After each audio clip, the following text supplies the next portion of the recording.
Hey everyone! Thank you for joining me for another Mindful Melodies. It's been a while since I've been on here, but I am so grateful that you're here.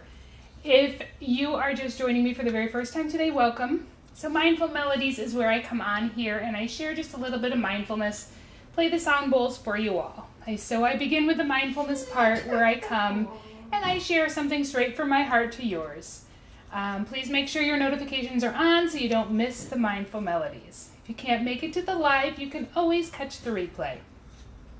So one of my favorite books when I was a child was the book called Caps for Sale.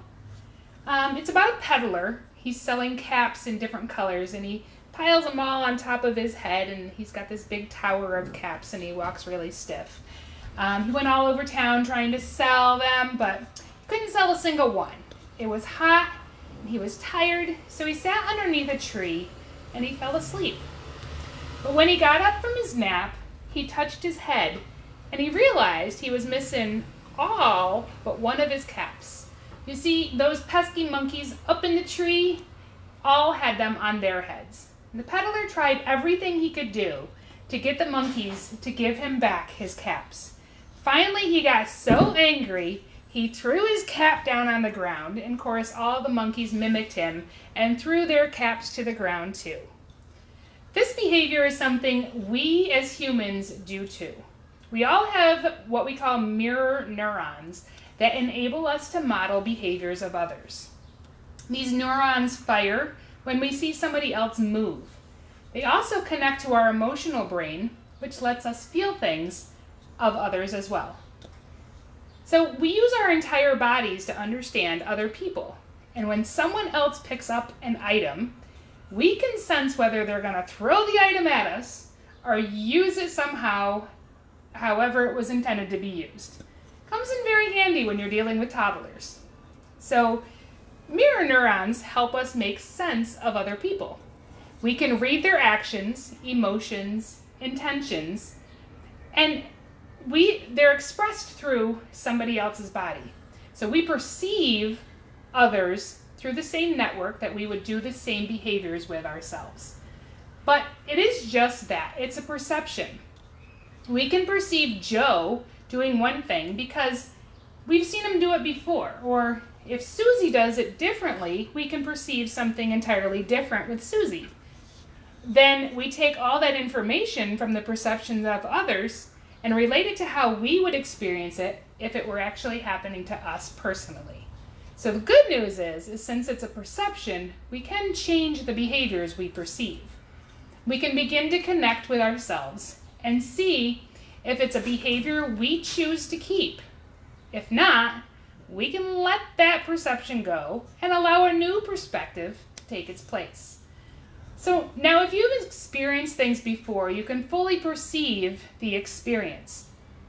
You find this in an empath. But when you have not experienced the perception, you have no way to relate to others in that means. So by turning off your emotions, you're also turning off the chance for connection with others and compassion. So as you strengthen your emotional intelligence, you will also allow yourself to make this connection. You need to learn to fully embody your own emotions while simultaneously reading those of others. So stay in touch with your own emotions, and you'll also connect with others in a very deep way. So remembering that we all are always mirroring each other, how do you want life to be reflected back at you? And also pay attention to your friends because you will be mirroring their behavior as well. It is said that you reflect that of your 5 closest friends. So maybe it's time to take a good look in the mirror and see what is being reflected back to you. Don't be like the angry peddler, throwing your hat down and having anger reflected back at you. If you would like some support in this area, please let me know. I would love to be an encouragement and accountability partner for you. We all have to start somewhere. So as I begin to play the bowls for you now, just take a moment and do some deep reflection on what you're putting out there in the world.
the mindful melodies, and I hope that you could catch some of the birds and the animals in the nature outside chirping and sending their little noises out, because that was pretty magical. As I start to play, the wildlife begins to come alive. It's pretty awesome. Anyway, thank you for joining me for another Mindful Melodies. My name's Kathy Hurst, owner of Mindset Emergence. Till next time, wake up in gratitude, step into your power, and emerge victoriously from those limiting mindsets. Bye.